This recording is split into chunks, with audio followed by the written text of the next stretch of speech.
ផ្នែកដកកន្ទុយខ្លាញ់គឺជាការរីករាលដាលខុសធម្មតានៅលើភ្នាសនៃភ្នែកដែលមានលក្ខណៈជាដុំសាច់ខ្លាញ់និងសរសៃឈាមទូចៗចាដែលវាបណ្ដុំគ្នាចាខុសធម្មតានៅលើភ្នាសនៃភ្នែករបស់យើងចាប់ផ្ដើម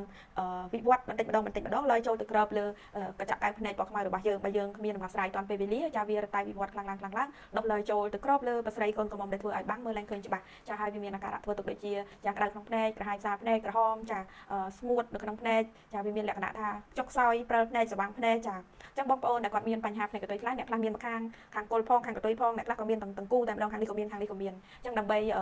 ដោះស្រាយនៅបញ្ហាភ្នែកកន្ទុយខ្លាំងខាងខ្ញុំមានជាផលិតផលឱសថធម្មជាតិចំនួន3មុខចាតែយើងដាក់ទៅតាមស្ថានភាពចាកម្រិតស្រាលកម្រិតមធ្យមនិងកម្រិតធ្ងន់អញ្ចឹងពុកម៉ែបងប្អូនចាដែលគាត់មានបញ្ហាភ្នែកកន្ទុយខ្លាំងដែលគាត់ចង់ប្រើប្រាស់នៅឱសថដែលជួយរំលាយតាមបែបធម្មជាតិដោយមិនមានការឈឺចាប់ចាហើយអាចធ្វើកិច្ចការងាររកស៊ីបានធម្មតាអញ្ចឹងពុកម៉ែបងប្អូនអាចតាក់ទងមកខាងនាងខ្ញុំបានចាផលិតផលនេះគឺជាផលិតផលប្រភេទគ្រាប់ចម្រាញ់ពីធម្មជាតិមានការទទួលស្គាល់ត្រឹមត្រូវពុកម៉ែបងប្អូនប្រើចន្លោះពី3ទៅ5ថ្ងៃយ៉ាងយូរមួយសប្តាហ៍នឹងឃើញប្រសិទ្ធភាពចាវាជួយឲ្យភ្នែករបស់យើងរលាយជ្រះនៅសាច់ខ្លាញ់កន្ទុយខ្លាំងជំរះនៅភាពស្រអាប់នៃកញ្ចក់ភ្នែករបស់យើងជួយឲ្យកែវភ្នែករបស់យើងមានសំណើមចាជួយទៅដល់កោសិកាបាត់ភ្នែកចាជួយស្ដារកំហើញអញ្ចឹងបងប្អូនចាដែលគាត់មានបញ្ហាភ្នែកចាមិនថាភ្នែកស្ងួតមិនថាភ្នែកកន្ទុយខ្លាំងមិនថាភ្នែកឡើងបាយមញោបចុកខ្សោយរលាកបាត់ភ្នែកទឹកដក់ក្នុងភ្នែកចាយើងមានឱសថគ្រាប់សម្រាប់លេបជួយដំណោះស្រាយបញ្ហាទាំងអស់នេះពុកម៉ែបងប្អូនដែលកំពុងតែជួបប្រទះបញ្ហាភ្នែកដែលនឹងខ្ញុំបានលើកឡើងចាចាប់អារម្មណ៍